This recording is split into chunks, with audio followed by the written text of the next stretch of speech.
네, 반갑습니다. 동해 울산 교회에서 울산 동해 교회에서 죄송합니다. 네, 울산 동해 교회에서 부목사로 섬기게 된 김회정이라고 합니다. 네, 반갑습니다. 아,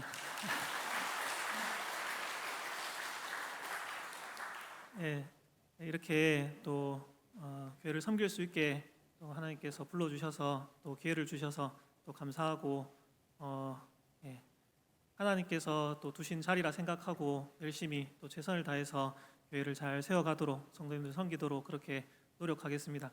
제가 사실 한 울산 통일교회에 대해서 잘 몰랐었는데 제가 3주 조금 전에 남아공에서 돌아왔습니다. 그래서 사역지를 찾던 중에 어쩌다가 저기 대구 산성교회 황원하 목사님을 만나게 됐는데 제가 사역지를 찾고 있다니까 황원하 목사님께서 이렇게 좀 알아보시다가 여기 울산 동해교회에서 사역자를 구하고 있다고. 근데 담임 목사님이 되게 친한 친구라고 그렇게 말씀을 하더라고요. 친구라서 그런 게 아니고 목사님 정말 좋으시고 더 나아가서는 사모님은 정말 좋으시다고 그렇게 얘기해 주셔갖고 제가 그날 이렇게 지원을 하게 됐습니다. 목사님께서도 또 그렇게 바로 별 그런 거 없이 저를 또 잘 모르시지만은 그렇게 소개 받으시고는 바로 또 청빙해 주시고 이렇게 해서 섬기게 되었습니다. 그래서 이 모든 것이 또 하나님께서 인도하신 그런 과정이라 생각하고 또 제가 교회에 또 유익이 될 수 있도록 또 사역자로서 그렇게 잘 섬겨 나갈 수 있도록 그렇게 노력을 하겠습니다. 오늘 또 이렇게 함께 말씀으로 은혜 나누게 되어서 감사를 드립니다. 오늘 시편 122편 말씀으로 말씀을 함께 나누고자 하는데요. 제가 6절을 다시 한번 읽도록 하겠습니다. 오늘 이 6절을 중심으로 말씀을 전하려고 합니다. 제가 한번 읽겠습니다. 예루살렘을 위하여 평안을 구하라. 예루살렘을 사랑하는 자는 형통하리로다. 아멘. 여러분 오늘 주일을 맞아 이 교회로 또 이 예배의 자리로 나올 때 여러분은 어떤 마음으로 이 자리에 나오셨습니까? 여러분에게 기쁨이 있었습니까? 간절함과 사모함이 있었습니까? 아니면 혹시 별 생각 없이 그저 습관적으로 이 자리에 나오시지는 않았습니까? 그런 분은 안 계시겠지만 혹시 오늘 이 자리에 나오는 것이 고통스러웠던 그런 분은 없습니까? 억지로 이 자리에 앉아서 빨리 이 시간이 좀 지나갔으면 좋겠다 그렇게 생각하고 계시는 분은 없습니까? 여러분은 무엇을 바라고 또 무엇을 기대하며 어떤 마음과 자세로 이 자리에 나오셨습니까? 여러분 오늘 본문의 저자인 다윗에게는 그리고 이 시편을 부르며 예루살렘을 향해 올라가던 그 순례자들에게는 여러분 예루살렘에 이루고자 하는 간절한 열망과 기쁨이 있었습니다. 여러분 그들은 외칩니다. 하나님의 집에 올라가는 것이 얼마나 기쁘냐. 함께 가자. 예루살렘으로. 여러분 예루살렘을 향해 가는 그 여정은 결코 순탄한 길은 아니었습니다. 길고 아주 힘든 그런 여정이었죠. 그러나 그들은 기쁨으로 이 길을 걸어갔습니다. 왜 그랬을까요? 어떻게 그들은 기쁨으로 그 길을, 그 험난한 길을, 그 길고 험난한 길을 걸어갈 수 있었을까요? 왜냐하면은 예루살렘에 답이 있기 때문입니다.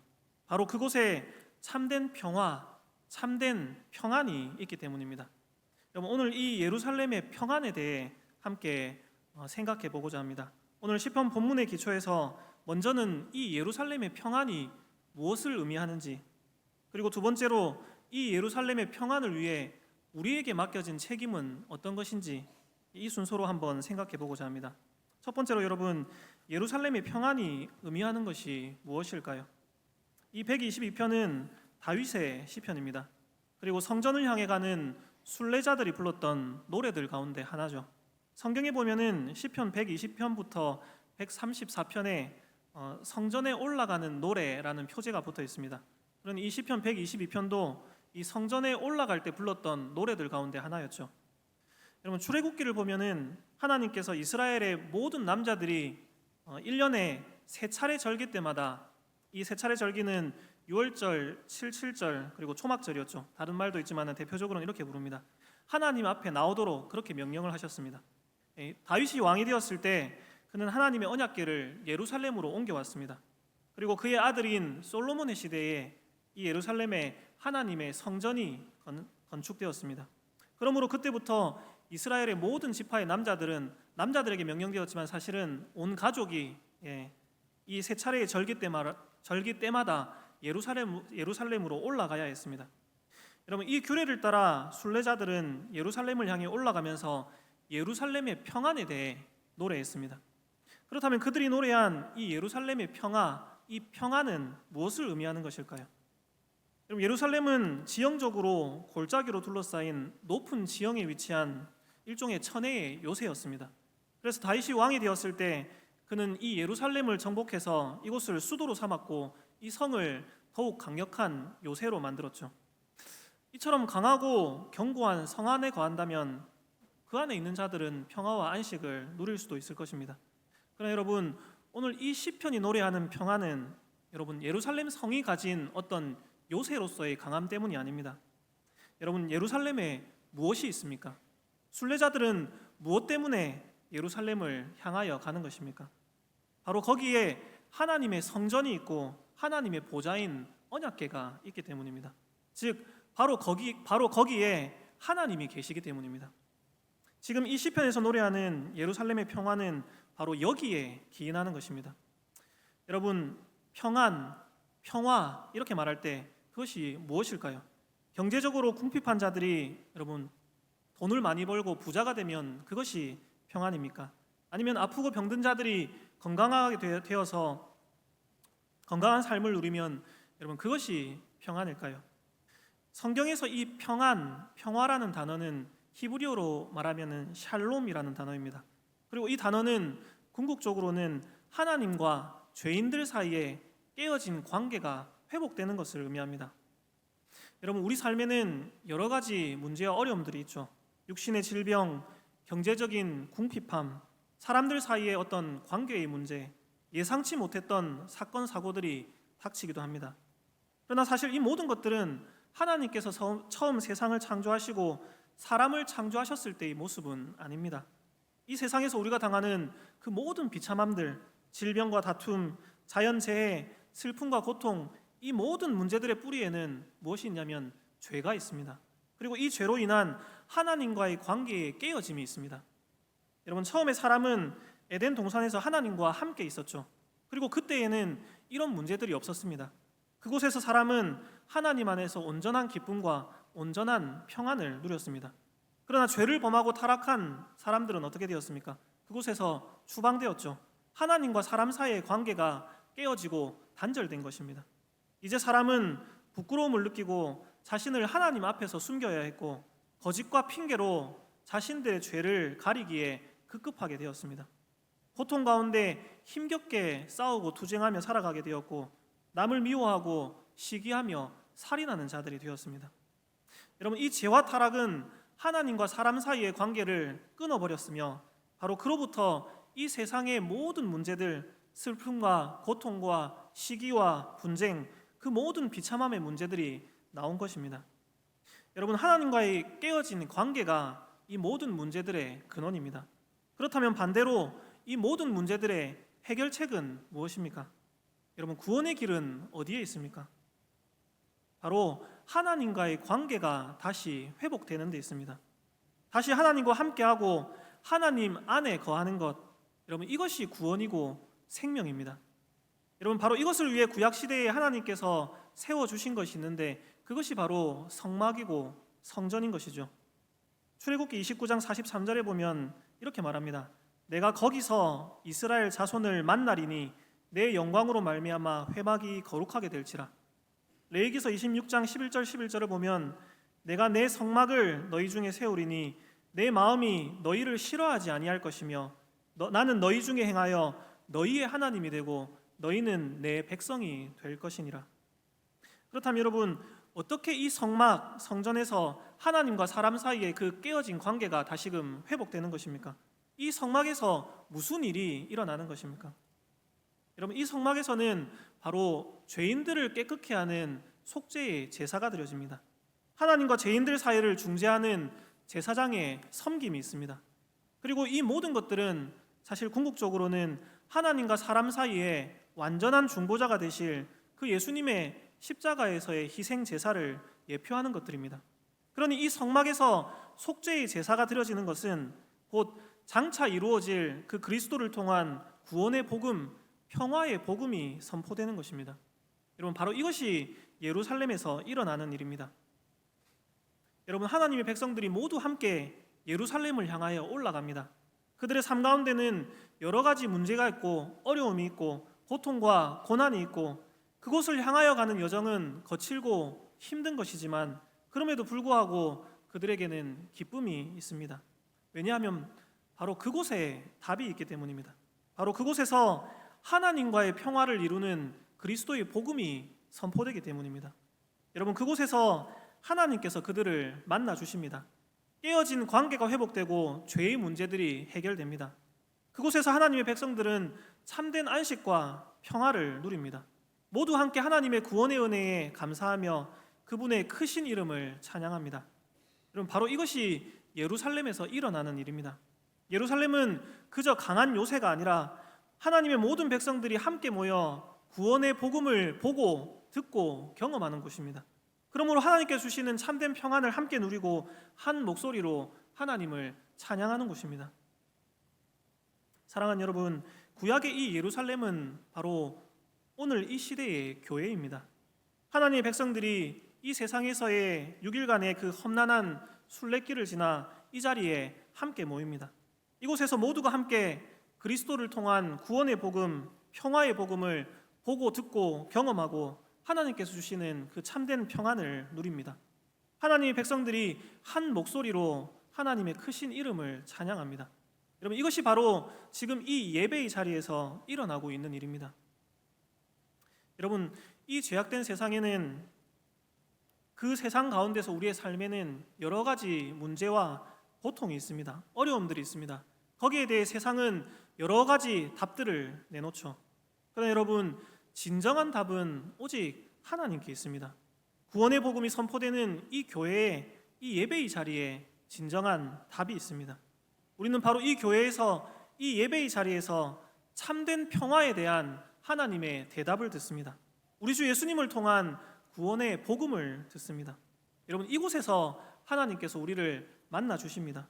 우리를 새롭게 하여 주시고 하늘의 복과 은혜를 우리에게 부어 주십니다. 여러분, 이것을 믿으십니까? 하나님께서 우리 모두에게 이것을 보고 경험하고 믿을 수 있게 해주시기를 소원합니다. 여러분, 그렇다면 교회를 향해, 이 예배를 향해, 이 예배의 자리를 향해 나아오는 우리들의 모습은 어떠해야 하겠습니까? 여러분, 오늘 우리의 모습은 어떠했습니까? 두 번째는 예루살렘의 평안을 위해 우리에게 맡겨진 책임입니다. 여러분, 예루살렘에는 이 구원의 복음이 선포되고 그러므로 하나님과 죄인 사이에 깨어진 관계가 회복되어지는 참된 평안이 있습니다. 그런데 이 시편은 또한 뭐라고 말하냐면은 이 평화를 위해 우리에게 맡겨진 책임이 있다고 말합니다. 그 책임이 무엇입니까? 바로 기도입니다. 여러분, 122편 6절을 한번 보십시오. 예루살렘을 위하여 평안을 구하라, 기도하라는 말이죠. 예루살렘을 사랑하는 자는 형통하리로다. 여러분, 왜 이스라엘 백성들은, 나아가 오늘 우리는 예루살렘의 평안을 위해, 교회의 평안을 위해 기도해야 할까요? 그것은 이 평화가 여러분 숨겨질 수 있기 때문입니다. 이 시편의 저자인 다윗은 어떤 사람이었습니까? 우리가 잘 아는 대로 아주 경건한 왕이었죠. 다윗의 시대에 하나님의 언약궤가 예루살렘으로 옮겨지고 그러므로 그곳에서 이 구원의 복음, 평화의 복음이 선포되었습니다. 그러나 다윗은 또한 자신의 충실한 신하였던 우리아의 아내를 범했습니다. 그리고 그 잘못을 숨기려고 우리아를 죽였죠. 여러분, 그 결과가 무엇이었습니까? 다윗과 그의 집안뿐 아니라 온 이스라엘이 평화를 잃어버렸습니다. 다윗 자신의 아들인 압살롬의 반역에 의해서 온 나라가 쪼개져서 서로 대적하고 싸우게 되었죠. 다윗의 뒤를 이은 솔로몬은 어떻습니까? 평화라는 의미의 이름을 가진 이 솔로몬은 그의 시대에 하나님의 성전을 건축했습니다. 이곳에서 평화의 복음이 선포되었습니다. 그러나 솔로몬은 또한 이방인 여자들을 아내로 맞아들였고 이방 신들을 섬겼습니다. 이 솔로몬의 시대를 지나면서 평화는 사라졌습니다. 이스라엘은 남유다와 북이스라엘로 그렇게 쪼개졌고, 북이스라엘의 왕이 된 여로보암은 베델과 단에 금송아지를 세웠죠. 여러분, 모든 지파 모든 족속들이 함께 예루살렘으로 올라가던 때가 있었습니다. 그러나 이제는 더 이상 그럴 수 없게 되었습니다. 시간이 지난 후에 바벨론에 의해서 이 예루살렘과 성전은 완전히 파괴되었고, 이스라엘 백성들은 포로로 끌려갔습니다. 여러분, 포로로 잡혀간 이 사람들은 더 이상 예루살렘으로 갈 수 없고, 그곳에서 선포되는 구원의 복음을 들을 수 없게 되었습니다. 여러분, 예루살렘의 평화는 사라져 버렸습니다. 네, 이 땅의 교회는 여러분 연약합니다. 다윗과 같은 그 위대한 신앙의 인물들도 완전하지 않습니다. 그러므로 이 예루살렘의 평화가 여러분 때때로 숨겨진 것처럼 보일 때도 있습니다. 구원의 복음, 평화의 복음이 사라진 것처럼 보일 때도 있습니다. 그러나 여러분, 바로 이러한 때에 우리가 할 수 있는 것이 있습니다. 해야 하는 것이 있습니다. 그것이 무엇입니까? 바로 기도입니다. 여러분, 포로로 잡혀간 자들은 예루살렘으로 갈 수 없고 구원의 복음을 들을 수도 없었습니다. 그들에게 이 예루살렘의 평화는 사라진 것처럼 보였습니다. 그러나 이러한 때에도 그들이 할 수 있고 해야 되는 일이 있습니다. 그것은 바로 이 예루살렘의 평화를 이루실 수 있는 유일한 분이신 하나님께 기도하는 것입니다. 여러분, 이것이 오늘 이 시편이 예루살렘의 평화를 위해 구하라, 기도하라 그렇게 말씀하고 있는 이유입니다. 그리고 이것은 오늘 우리에게도 사실 동일한 명령입니다. 성령 하나님께서는 오늘 우리에게도 말씀하십니다. 교회를 위해 기도하라, 계속해서 기도하라, 교회의 평화를 위해 기도하라 이렇게 말입니다. 여러분, 그렇다면 이 기도의 결과는 무엇이겠습니까? 오랜 시간이 지난 뒤 예수님께서도 하나님이 주신 규례를 따라 예루살렘으로 올라가셨습니다. 그러나 여러분, 그때에 예수님의 마음에는 기쁨이 없었습니다. 오히려 예수님은 이 예루살렘을 보시고는 우셨습니다. 왜냐하면 여러분, 평화에 관한 일이 숨겨졌기 때문입니다. 누가복음 19장 41절 42절을 보면 가까이 오사 성을 보시고 우시며 이르시되 너도 오늘 평화에 관한 일을 알았더라면 좋을 뻔하였거니와 지금 내 눈에 숨겨졌도다. 여러분, 이스라엘 백성들과 예루살렘 사람들은 평화에 대해 알지 못했습니다. 그들은 구약 성경을 가지고 있었고 이스라엘의 선생들을 통해 율법의 말씀들을 들어왔습니다. 그러나 그럼에도 불구하고 그들은 평화에 대해서, 하나님 나라의 복음에 대해서 무지했습니다. 예수님께서는 그런 그들을 향해 이렇게 책망하셨죠. 누가복음 13장 34절에 예루살렘아 예루살렘아 선지자들을 죽이고 내게 파송된 자들을 돌로 치는 자여, 암탉이 제 새끼를 날개 아래에 모음같이 내가 너희의 자녀를 모으려 한 일이 몇 번이나, 그러나 너희가 원하지 아니하였도다. 여러분, 오늘 이 시편 122편의 말씀을 통해 예루살렘의 평화를 위해 계속해서 기도할 것이 이미 명령되었습니다. 그러나 예루살렘 사람들은 기도하지 않고 있었습니다. 그들은 오히려 기도하는 집을 강도의 소굴로 만들어 버렸죠. 누가복음 19장 45절 46절에 성전에 들어가사 장사하는 자들을 내쫓으시며 그들에게 이르시되 기록된 바 내 집은 기도하는 집이 되리라 하였거늘 너희는 강도의 소굴을 만들었도다 하시니라. 여러분, 예루살렘의 평화는 사라졌습니다. 그러므로 이 성은 장차 돌 하나도 돌 위에 남기지 않고 다 무너져 내리게 될 것입니다. 그렇다면 여러분, 이 시편의 말씀대로 예루살렘의 평화를 위해 간구했던, 기도했던 그 구약의 순례자들의 그 기도는 어떻게 된 것입니까? 그 기도는 헛된 것이었습니까? 신약시대에 예루살렘의 속량을 기다리며 기도했던, 여러분, 예루살렘의 평화를 위해 기도했던 그 남아있는 신실한 하나님의 백성들의 기도는요, 그 기도는 헛된 것입니까? 여러분, 예수님은 어떻습니까? 예수님은 이 시편의 말씀대로 예루살렘의 평화를 위해 기도하셨을까요? 네, 예수님은 기도하셨습니다. 우리가 확인할 수 있는 대표적인 기도가 요한복음 17장이죠. 요한복음 17장은 예수님의 일종의 대제사장적 기도라고 불리는데, 이 기도를 간단히 요약하면은 하나님과 그의 백성들 사이에 참된 평화를 위한 그런 간구, 기도라고 그렇게 정의할 수 있을 것입니다. 그렇다면 예수님의 이 기도는 여러분 헛된 것이었습니까? 예수님의 마지막은 어떠했습니까? 결국 체포되시고 고난당하시고 십자가에 달려 죽으시지 않았습니까? 여기 어디에 여러분 평화가 있습니까? 그러나 여러분, 이것이야말로 예루살렘의 평화를 위한 그 예수님의 기도에 대한 하나님의 응답이었습니다. 여러분, 예수님의 십자가 죽음은 예루살렘의 평화를 위한 완전한 속죄의 제사였습니다. 예수님은 자기 목숨을 내어주심으로 하나님과 하나님의 진노와 심판 아래 있던 그 죄인들의 죄를 깨끗하게 하여 주시고 그들과 하나님과의 관계를 다시금 회복시켜 주셨습니다. 하나님과 원수였던 자들을 이제 하나님의 자녀가 되게 하셨습니다. 즉 예수님은 그들에게 참된 평안, 샬롬을 주셨습니다. 여러분, 그리고 그 결과 우리는 예루살렘과 온 유대와 사마리아와 땅끝에 이르기까지 여러분 하나님의 이름을 찬양하는 거룩한 무리들, 거룩한 교회들의 출현을 보게 됩니다. 로마에서, 고린도에서, 에베소에서, 한국에서, 이 울산에서 여러분 우리는 예수 그리스도의 복음, 그 평화의 복음, 구원의 복음을 통해 태어난 거룩한 무리들, 거룩한 교회들을 보게 됩니다. 이 거룩한 교회들은 끊어지지 않고 지금까지 계속해서 있어 왔고 앞으로도 주님이 다시 오시는 그날까지 계속해서 이어져 갈 것입니다. 여러분, 예루살렘의 평화를 위한 이 기도는 결코 땅에 떨어지지 않고 온전히 응답되었습니다. 예루살렘의 평화를 위한 여러분 그 기도의 결과 우리가 지금 여기에 있는 것입니다. 물론 이것은 아직 완성은 아닙니다. 그래서 우리는 이 예루살렘의 평화를 위해 주의 몸된 이 교회를 위해 계속해서 기도해야 합니다. 이 교회에서 예수 그리스도의 구원의 복음, 그 평화의 복음이 숨겨지지 않도록 이 강단에서 끊임없이 구원의 복음, 평화의 복음이 선포되도록 그렇게 기도해야 합니다. 여러분, 그리고 우리의 그 기도는 결코 땅에 떨어지지 않을 것입니다. 하나님께서 약속하십니다. 예루살렘을 위하여 평안을 구하라.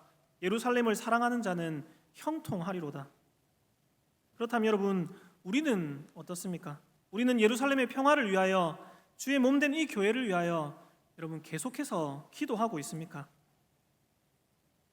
말씀을 정리하겠습니다. 사랑하는 성도 여러분, 여러분은 오늘 어떤 마음으로, 어떤 자세로 이 교회로, 이 예배의 자리로 나오셨습니까? 여러분은 이 교회에, 이 예배의 자리에 나오는 것이 행복하십니까? 정말로 그러하시기를 바랍니다. 우리는 이미 기뻐해야 할 이유를 가지고 있습니다. 우리는 하나님과 상관없이 살아가는 저 세상에 속한 자들이 아니라 구원의 복음이 선포되는 이 교회에 속한 자들로, 하나님의 자녀들로 하나님이 주시는 참된 평화를 누리며 살아가고 있기 때문입니다. 혹시 교회의 여러 가지 연약함들이 보이십니까? 혹시 이 교회에 속한 우리 자신들의 부족함과 연약함으로 인해 다른 이들을 상처 주거나 혹은 다른 이들에 의해서 상처받고 낙심하거나 실망하고 있지는 않습니까? 그렇다면 더욱더 이 교회를 위해 계속해서 기도하시기를 바랍니다. 우리는 이미 기도해야 할 이유를 가지고 있습니다. 예루살렘의 평화를 위한 그 기도의 결과 우리가 지금 여기에 있기 때문입니다. 그러므로 우리가 교회의 평화를 위해 간구하는 그 기도도 여러분 결코 땅에 떨어지지 않을 것이라는 것을 우리는 확신할 수가 있는 것입니다. 사랑하는 여러분, 여기에 주님의 피로 값주고 사신 이 교회의 이 예배의 자리에 여러분 참된 답이 있음을 믿으십시오. 이곳에서 선포되는 예수 그리스도를 통한 그 구원의 복음이 바로 모든 문제의 답입니다. 하나님 안에 거하는 것이 여러분 모든 문제의 답입니다.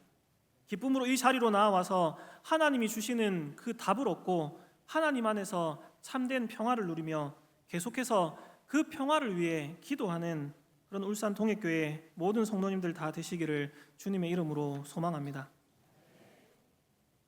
기도하겠습니다.